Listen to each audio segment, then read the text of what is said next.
Hello. एक्रेल vitiligo यानी सफेद दाग जो आपके फिंगर टिप्स पे हैं, लिप्स पे हैं या पेरिफेरी ऑफ द बॉडी में है, इनको ट्रीट करना आसान नहीं है। मेडिसिन से भी इनका रिजल्ट नहीं आता और सर्जरी से भी रिजल्ट पाना बहुत डिफिकल्ट होता है। हेलो फ्रेंड्स, मैं डॉक्टर संदीप बसीन केयरवेल मेडिकल सेंटर से। आज हम बात करने वाले हैं एक्रेल विटिलिगो के सर्जिकल ट्रीटमेंट में कौन सा ट्रीटमेंट कितना सक्सेसफुल है। विटिलिगो ट्रीटमेंट के अंदर आज हमारे पास सर्जरी में बहुत सारे डिफरेंट ऑप्शंस अवेलेबल हैं, जैसे मेलानोसाइट ट्रांसप्लांटेशन, ब्लिस्टर ग्राफ्टिंग, पंच ग्राफ्टिंग। ये 3 मेथड्स हैं जो आज विटिलिगो के ट्रीटमेंट में काफी पॉपुलर हैं, इस्तेमाल किए जा रहे हैं। Acral vitiligo is a non segmental vitiligo. क्योंकि ये पेरिफेरीज में होता है, फिंगर टिप्स में होता है, लिप्स में होता है, इसमें 2 प्रॉब्लम्स आती हैं।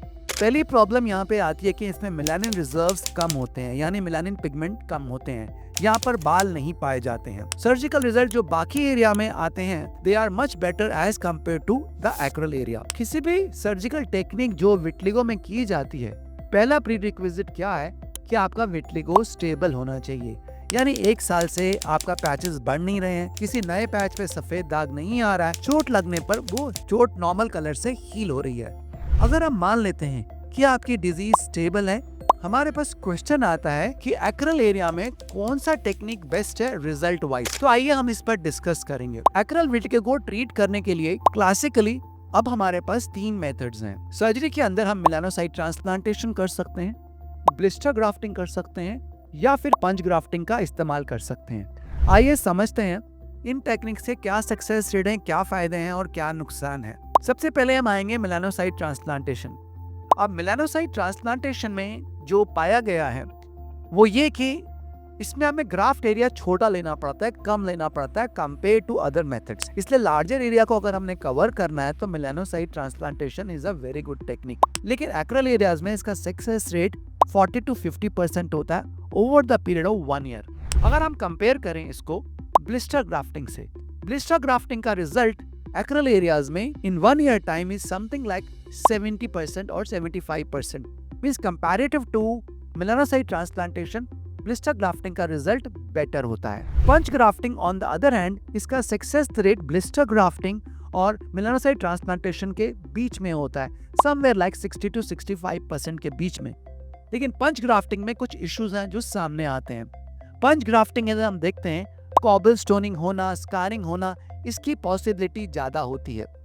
तो what we find in case of melanocyte transplantation and blister grafting, long term results are better compared to punch grafting।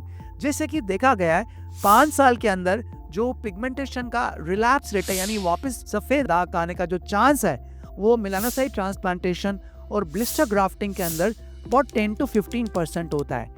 वहीं पंच ग्राफ्टिंग में ये रिकरेंस का जो चांसेस है ये 30 to 40% होता है, यानी 40% पॉसिबिलिटी होती है कि वहां पे आपका वाइट पैचेस दोबारा आ सकते हैं। तो what I do in my cases with peripheral area यानी एक्रेल विटिलिगोस के अंदर, पहली बात तो जब हम एक्रेल विटिलिगो को लेते हैं तो हम बताकर चलते हैं कि ये एरियाज थोड़े से डिफिकल्ट हैं, ये नॉन सेगमेंटल विटिलिगो हैं, इसके रिजल्ट कम होंगे कंपेयर टू अदर एरियाज जहां पर हमारे रिजल्ट बेटर होते हैं। मेलानोसाइट ट्रांसप्लांटेशन में सेगमेंटल विटिलिगो में success rate is above 80% over 1 year. But जब हम एक्रेल एरियाज में आते हैं, आई प्रेफर कि हम मेलानोसाइट ट्रांसप्लांटेशन और ब्लिस्टर ग्राफ्टिंग को कंबाइन करें।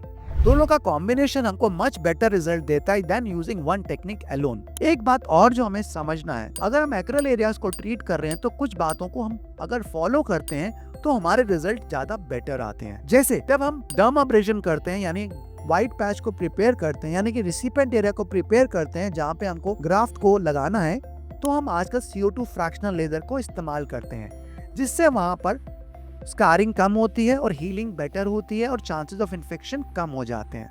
Post surgical excimer laser and phototherapy is very important, खास करके excimer laser. It is must in all my protocols. जितने भी मेरे पेशेंट एक्रेल विटिलिगो के आते हैं, मैं सबको बोलता हूँ कि आपको सर्जरी के बाद एक्साइमर लेजर को जरूर लेना है। हम सबके अंदर कुछ इम्यूनोमॉड्यूलेटर्स जरूर इस्तेमाल करते हैं, जैसे टैक्रोलिमस, 5-FU या फिर कुछ स्पेशल ओरल मेडिकेशंस जो हमारे डिजीज को स्टेबल रख सकें, लॉन्ग टर्म हमारे रिजल्ट को इम्प्रूव कर सकें। जब हम इस सर्जरी करते हैं तो कुछ छोटी छोटी बातें हमारे रिजल्ट को लॉन्ग टर्म इम्प्रूव करती हैं।